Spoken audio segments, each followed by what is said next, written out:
जय हिंद दोस्तों, मैं अखिलेश पांडे आपका एकदम नए ब्लॉग में स्वागत करता हूं। मेरे ब्लॉग्स थोड़ा देर में आते हैं, लेकिन अब धीरे धीरे कंसिस्टेंसी होगी। आज मैं अपने school Saint Xavier's School Gonda की तरफ से श्रावस्ती टूर पे जा रहा हूं बच्चों के साथ में, जो कि गोंडा से बस 40-45 या 60 किलोमीटर दूर है। और हम लोग इधर से जा रहे हैं बलरामपुर से। जैसे अगर आप गोंडा से जाना चाहते हैं तो बलरामपुर से भी जा सकते हैं, या बहराइच रोड से आर्य नगर होते हुए राइट हैंड साइड टर्न करके महाराजगंज वाला रास्ते से भी जा सकते हैं। बलरामपुर वाला रास्ता थोड़ा ज़्यादा ही सही लगेगा आपको, और इधर से आपको श्रावस्ती को अच्छे से फील कर पाएंगे। अब चूँकि हम लोग अंदर श्रावस्ती में चले गए हैं, रास्ते का क्या ही दिखाएं, कोई मोटो ब्लॉगिंग तो हो नहीं रही है। और सीधा अंगुलीमान और जाएंगे, पक्की कुटी जाएंगे, कच्ची कुटी पक्की कुटी। यही वो जंगल है दोस्तों जहाँ पे अंगुलीमान मिला था गौतम बुद्ध से। अब आप अंगुलीमान की गुफा देखें, और बच्चों को अभी चूँकि इसका मैंने पहले वीडियो डिटेल में बना दिया है, तो ये मात्र मेरा एक सफ़रनामा है कि हम लोग कहाँ कहाँ गए। हालांकि ये शॉर्ट यूट्यूब शॉर्ट के उससे था, इसलिए थोड़ा जूम आउट करना पड़ा। और बच्चे बहुत ही इन्जॉय कर रहे हैं, और उन्हें मैंने इंग्लिश में बहुत ही शानदार तरीके से डिस्क्रिप्शन दिया, एंड उन लोगों को लगा कि मैं सच में ही टूरिस्ट गाइड हूँ। यहाँ पे फ़ोटोबाजी हुई, और यहाँ पे आप देख सकते हैं कि कैसे क्या इंस्ट्रक्शंस लिखे हुए। ये अंगुलीमान गुफा है, और ये बहुत पुराना है। ये ईंट से बना है, पतले, लेकिन इसमें सीमेंट या कंक्रीट नहीं है। उसके बाद में हम लोग सीधा जैन मंदिर चले आए। बहुत ही शानदार जैन मंदिर, इसमें हम लोग काफ़ी टाइम बिताए हैं। आप लोग भी कभी भी श्रावस्ती जाएं तो सिर्फ साहट महट और विपस्सना ध्यान केंद्र या अंगुलीमान की गुफा तक ही न सीमित रहें। किसी मंदिर में परमिशन लेकर अंदर जाएं, तब वहाँ की शांति, वहाँ के अध्यात्म, वहाँ की जो डिवाइन पावर है उसको आप महसूस कर पाएंगे। हालांकि गर्मी उस दिन बहुत शानदार थी और बहुत परेशान हो गए थे हम लोग, लेकिन फिर भी इस प्रेमिसेस को देखो। इस आप जो मंदिर को सामने अभी अंडर कंस्ट्रक्शन ही है, लेकिन क्या ही शानदार मंदिर है। आप देखेंगे तो आप कभी भी जैसे श्रावस्ती पहुँचे तो जैन मंदिर भी ज़रूर जाएं। बच्चों को लेकर भी जा रहे हैं तो सिर्फ वही जैसे जो हाईलाइटेड प्लेस है वही ना देखें, यहाँ पर आएँ। बहुत ही शानदार संगमरमर, सफ़ेद संगमरमर का सामने जैन मंदिर आपको मिलेगा। लेफ्ट हैंड साइड में महावीर स्वामी जैन का आप दिगंबर वो मिलेगा, मूर्ति मिलेगी। और फिर हम लोग अब उस पर चढ़ ही गए हैं उस मंदिर पर। वहाँ से लोकेशन आप देखेंगे कितना शानदार लोकेशन है, सब संगमरमर का है। उसमें नीचे पत्थर है, चाहे जितना धूप हो वो आपका पैर नहीं जलेगा। अंदर जितने भी तीर्थंकर हैं जैन धर्म के, जितने भी तीर्थंकर, सबकी मूर्तियां लगी हुई हैं। अभी हम लोगों ने परमिशन मांगा, ये जो बगल में देख रेख कर रहे हैं, हालांकि ये काफ़ी यंग है, लेकिन इनको हमने बाबा की उपाधि दे करके बटरिंग किया। और ये हम कहे बाबा आप पिछली बार भी आए थे तो उन्होंने परमिशन दिया, तो हम लोग अब अंदर जाएंगे। एक एक करके आप देखें कितना, मतलब एक्चुअली इसमें पब्लिक को इसलिए भी नहीं जाने देते क्योंकि बहुत ही शानदार तरीके से साफ़ सफाई है। ऊपर भी बच्चे चले आए थे, बच्चे और बंदर एक ही तरह से होते हैं। अब उस मंदिर के ऊपर देखिए, श्रावस्ती का से वही जैन मंदिर से है, बगल में मूर्ति महावीर स्वामी जैन का।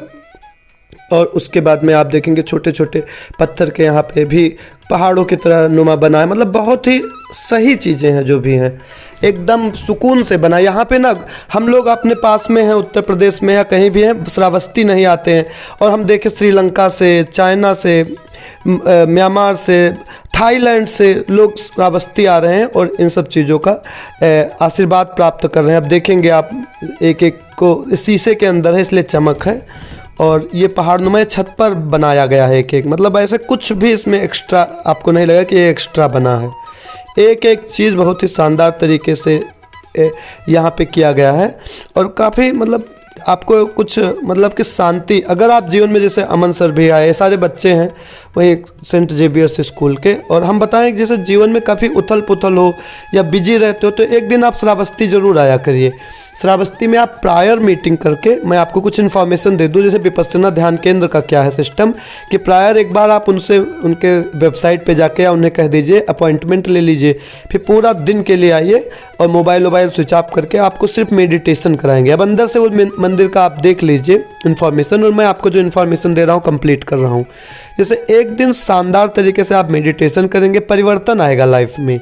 जैसे कि आपको मोह माया से और आपको अपने इंद्रियों पर कंट्रोल रहेगा, काफ़ी कुछ परिवर्तन। जैसे कि कुछ बच्चों को अचानक कहा गया कि आप लोग यहाँ पे योग करें, क्योंकि वहाँ पे एक जो बहुत ही बड़ी मंदिर जो थी महात्मा बुद्ध का, वहाँ पे ऊपर, तो वहाँ ले गया गया तो उन लोगों ने करवाया मेडिटेशन। तो बच्चों को हंसी आ रही होती है क्योंकि ये कंट्रोल अचानक से नहीं हो सकता है और it needs practice per day.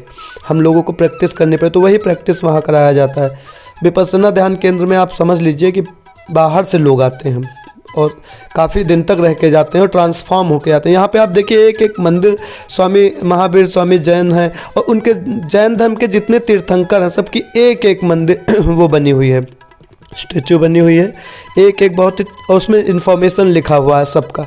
अंदर इतनी सफाई थी, इसलिए पब्लिक को नहीं जाने देते हैं क्योंकि जहाँ इंसान गया वहीं पे गंदगी शुरू हो जाएगी।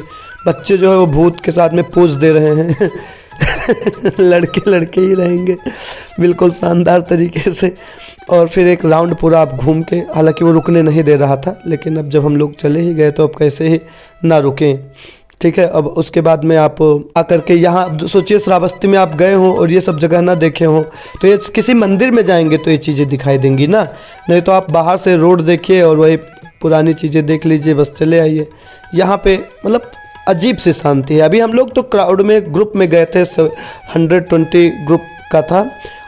ये होटल प्लेटिनम श्रावस्ती है दोस्तों, और ये किसी 5 स्टार होटल से कम नहीं। इतनी गर्मी थी, हम लोग अंदर आते ही क्या ही रिलैक्स्ड महसूस हुआ। बहुत ही भव्य होटल है, होटल से ज़्यादा भव्यता यहाँ के लोगों के अंदर कल्चर है। ये रिसेप्शन का दृश्य है, यहाँ के लोग इतने ही डिसेंट हैं, इतने शानदार हैं। और वहाँ पे होटल में आप जाएंगे तो दीपोत्सव, अयोध्या या तरह तरह के मतलब उत्तर प्रदेश पर के टूरिस्ट से रिलेटेड बहुत सारी आपको बुक्स मिलेंगी, आप पलट के देखेंगे।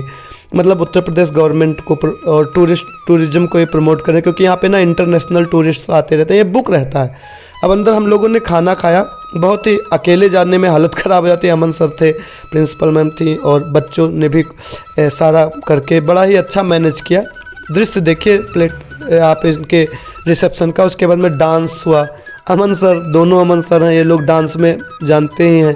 फिर उसके बाद में मौज मस्ती करने के बाद में सीधा हम लोग गोंडा की तरफ प्रस्थान के। बहुत ही शानदार ट्रिप था। अच्छा, ये मैंने अपना सफ़रनामा बताया, आप गोंडा पहुंच गए, लेकिन आप भी कभी जाएं तो ऐसे ही महसूस करेंगे आप। और दोस्तों, ज़िंदगी में सिर्फ मज़े चलने चाहिए, और दुख सुख दर्द पीड़ा तकलीफ़ तो आती ही रहती है, उसमें कुछ नहीं है। बस ये छोटे छोटे मोमेंट हैं जो एंजॉय करते हैं। अब धम्म भूमि की तरफ चल रहे हैं, जो कि थाईलैंड की कोई महारानी है, वो आई, उन्होंने अडॉप्ट किया इस पूरे प्लेस में। यहाँ पे 18,000 बरगद के पेड़ है, बहुत ही साफ़ सुथरा। एक एक लोगों को यहाँ पे मेडिटेशन करने के लिए ना खुले मैदान में मच्छरदानी, मॉस्किटो नेट्स लगाए गए हैं। और यहाँ पे सारे स्टाफ जो है आपके थाईलैंड के हैं और सब बढ़िया शुद्ध हिंदी इंग्लिश बोलते हैं। आप आइए, एंजॉय करिए। Thank you so much.